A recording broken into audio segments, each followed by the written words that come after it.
Alright, so today I found another clutch of Ball Python eggs, and this female has been probably one of my pickiest females in my whole collection. It's actually a Pinstripe Pied, and it seems like the Pieds have been really finicky as far as what I've seen here in my collection. As a matter of fact, I actually went on some of the forums and started asking a lot of people, and it seemed like a lot of people, especially with the Pieds, it seems like a lot of your Pieds are live-only feeders where they prefer to eat live rodents, and they don't really like to feed frozen thawed. And let me tell you, when it comes to live feedings, I do not like to do live feedings with my ball pythons. I prefer frozen thawed. And it seemed like last year was the very first year where she finally transitioned from live feeding over to mainly frozen thawed. So I was pretty excited that she was taking frozen thawed on a regular basis up until I paired her up. And it seems like as soon as I paired her up, she basically went off of food for the entire season until she laid eggs, which is pretty frustrating. As a matter of fact, I didn't think she was going to lay any eggs. And today, you know, I was going through all my tubs and I peeked in her tub, and to my surprise, she was on some eggs. And I saw at least one good egg on there, but the body condition of that female as far as coming into the egg laying season, I'm thinking mainly I'll see probably a lot of slugs in there.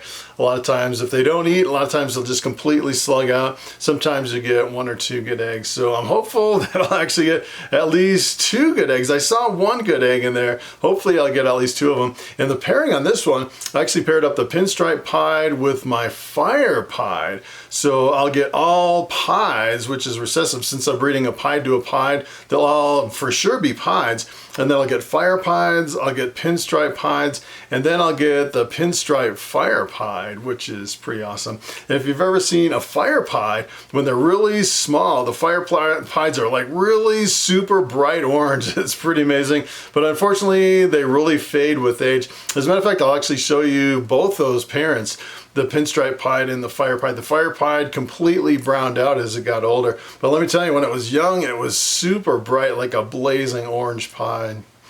All right, so what I'm gonna do is I wanna show you these parents, and then we'll jump in, pull these eggs. Hopefully I'll get at least two eggs from this female, and we'll put them up in the incubator. All right, so both the male and the female live over here in my ARS 5040 rack. It's kind of like a grow out rack. Works pretty good for my males.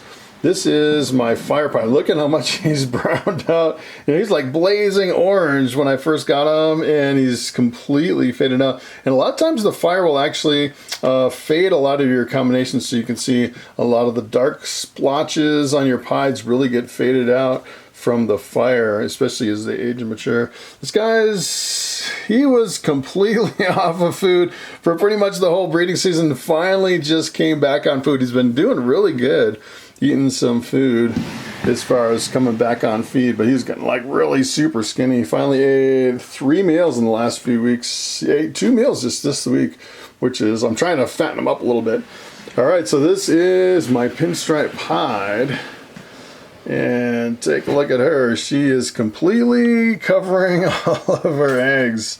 She's a really good looking snake. And when she was younger, it seemed like she was like almost like a brighter gold color. And it seems like the gold kind of faded a little bit as she aged and matured. Still a really bright gold. One of my favorite combinations, mixing Pinstripe and Pied together.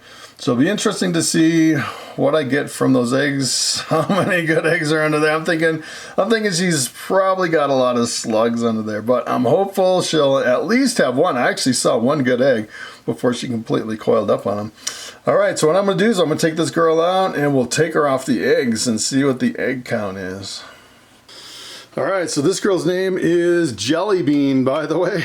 Let's see how many eggs Jellybean has. I see a bunch of slugs under there. She's not happy. Not happy. Ooh, we got a bunch of slugs. Got 2 good eggs, though. Take a look at that. And it looks like she laid them all here. Let's check in to see if she has any in her belly still.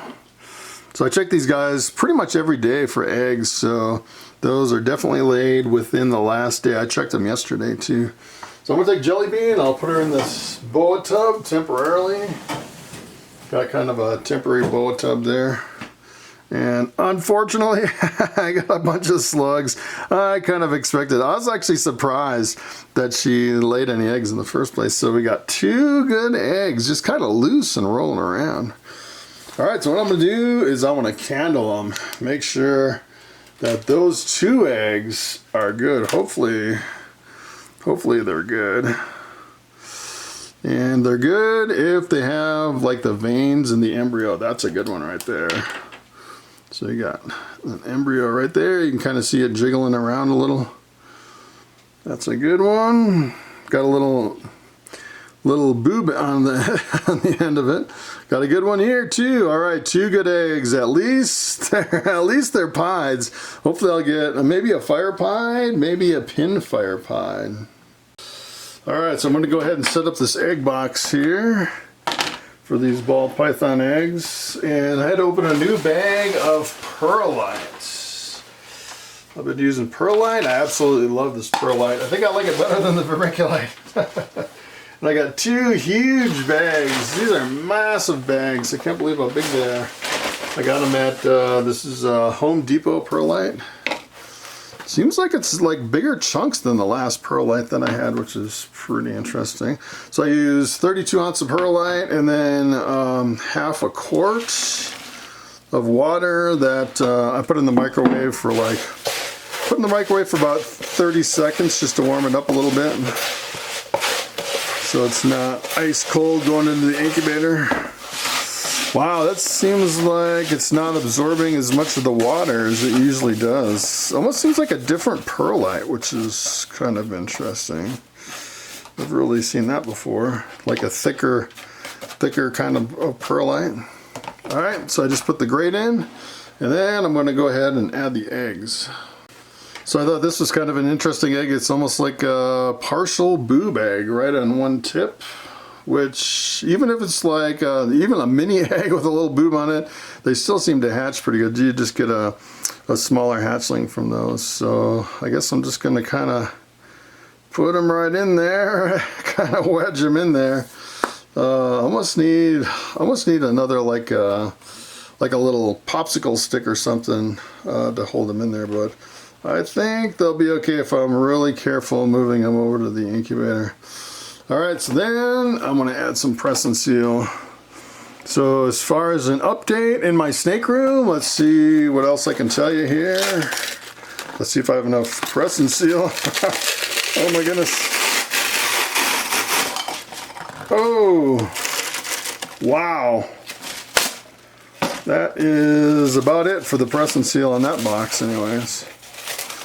So yeah, so my reticulated python hatchlings, I'm actually gonna start posting them over on Morph Market this week. I'm gonna start shipping them out next week. So I got about 30, a little over 30 of them that are on frozen thawed. I have a couple, maybe 3 albino 100% het pieds that have eaten about a dozen hoppers that I'm gonna post over on Morph Market, and they finally transitioned over to frozen thawed, so I'll be posting those. So if you want to keep an eye on my Morph Market, I'll definitely have some new snakes popping up over there. So the next thing I want to do, I want to make a label for these snakes. All right, so I actually make 2 labels. One is the genetics of the parents, and I actually paired up a pin pied with a fire pied on that one. And then I do the lay date and the hatch date. So it was laid today, which is the 16th of June, 2022, and it hatches the 15th of August, 2022. All right, so I'm gonna put the labels on the box and throw this box in the incubator. All right, so here's my Ball Python egg incubator. Look at how full it's getting, pretty full. And I just put this box right here. So the oldest ones are on the bottom, and then I kind of go the newest, kind of cycle through that way.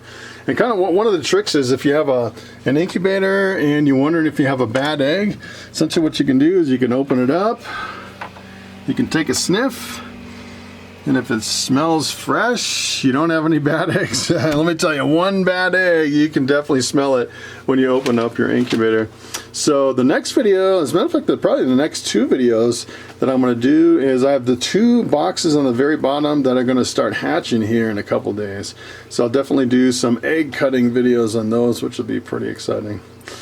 All right, so that's pretty much it. Thanks for watching, and I will see you next time.